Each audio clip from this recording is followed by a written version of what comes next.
back to the castle. It's been a beautiful summer, a lot better than last year or the year before. So we've been busy here, just like I'm sure all of you have been busy. The last number of videos have been pretty geeked out science. You guys know me for those fairly long science videos. I figured we'd take just a really quick break from that today and do something a little more light and airy. A question I get from a lot of growers and a lot of people at the Blue Seal stores when I'm there on Saturdays is, what do we put in for flowers here at the garden? How do we take care of them? And just some thoughts on how to make your yard look really nice using both perennials and annuals. So I just wanted to give you a really quick glimpse at what we do here at the castle, and hopefully it'll give you some ideas. And as always, you can just get in touch with me either through the email address or at one of the Blue Seal stores on Saturday morning.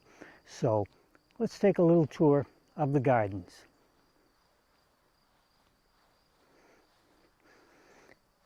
Here at the castle, basically what we've done is we do a section to the left here by the greenhouse that is primarily perennials, and to the right, more in front of the castle, we do more with annuals.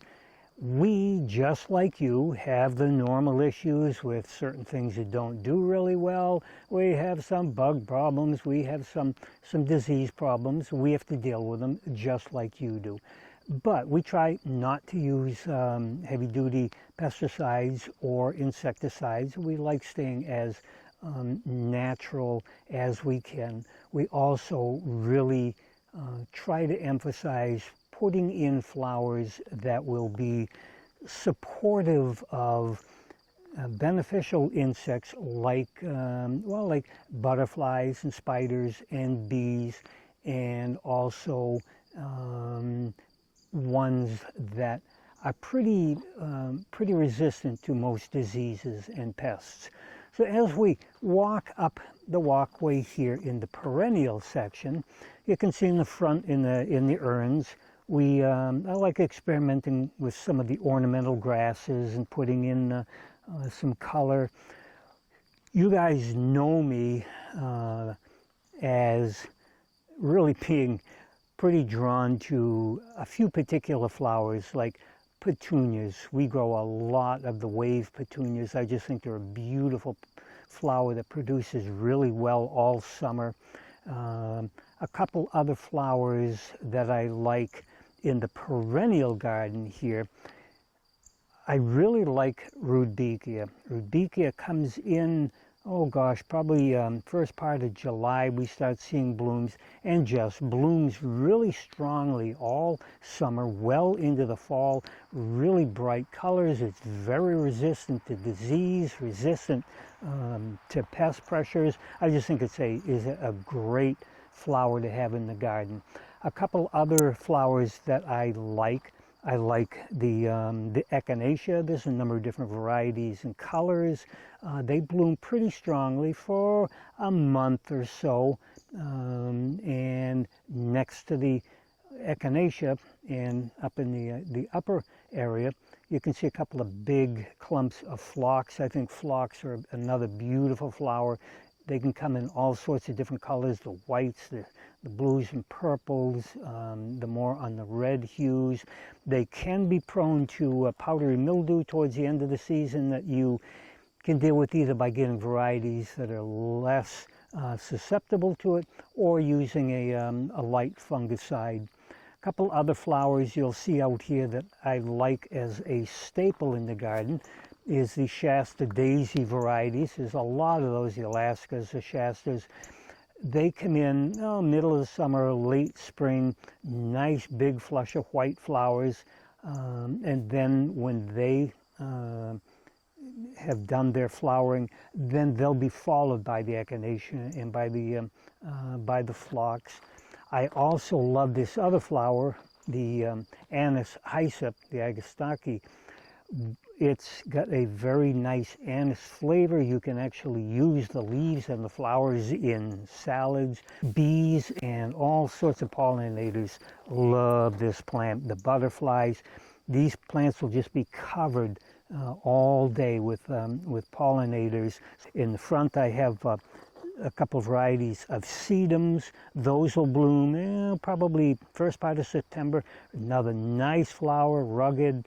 We keep a few milkweeds in the garden because the monarch butterflies and a few other butterflies really need this to carry on their life cycles. You can see some of the caterpillars from a couple of the butterfly varieties. If we take a walk over to the annual area and we walk up the walkway, you can see, again, I love petunias and I really like impatiens. Impatiens are a great flower. A lot of people don't use them as much as they can, thinking that they're shade plant. These are all in full sun, and actually most impatient varieties will do very well and be much stronger and bigger plants with more blooms in full sun. So you'll see impatiens and petunias all over the place. You can see I've just got some pots of hot peppers stuck over here in the corner. I didn't have anywhere else to put them, but that's one thing you're going to see in this annual area, is that almost everything you see is in some type of a container. I love growing in containers. You have much more control over the targeted nutrition. There's no weeding. You can move stuff around to get a different look altogether by mixing colors. A lot of people will look at this and say, well, how do you keep the flowers blooming so well all summer and into the fall? If you've watched any of my other videos, you know my answer is going to be having everything here on a continuous feed program. Every time we water, which is at least once and maybe 2 times a day when it's hot and dry, every time they're watered, they're fed. And if you have any questions about how to do that, you can go back and look at some of the videos I've done on how to do these continuous feed programs. A couple of these annuals that you may not be familiar with, we have Gomphrena, this purple one that looks like the ball. This is a great cut flower, cut dried flower that'll keep all winter and stay really nicely. Another favorite flower of mine is the 4 o'clock. It's not a common flower, but I really like them. They love marigolds. Again, there's more of this blue salvia. At the castle, because we're kind of in a medieval mode, we have a lot of stone, a lot of kind of basic, simple artistic elements about the castle. We do a little more of an informal garden, but I love the way that flowers contrast the starkness of the stones. They go really well with that basic gray color. So the bottom line is, a lot of the fun of summer and spring is figuring out what you're going to do with your flower garden. We love mixing perennials and annuals, trying to get that balance of long-lasting color, strong color, resilience, but containers. I can't emphasize enough, especially with the annuals, how big a difference that will make to you in terms of the quality, the quantity of your blooms, and the duration of the color that you have all summer. So I hope you're enjoying the summer.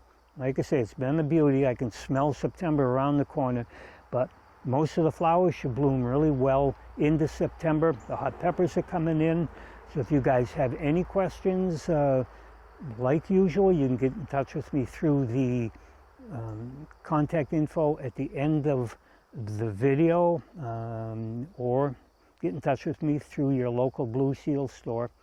So have a great rest of the summer. I'll be working on another Geeked Out Science video shortly. Until then, have a good rest of the summer, and remember, you need to know what your plants need to grow.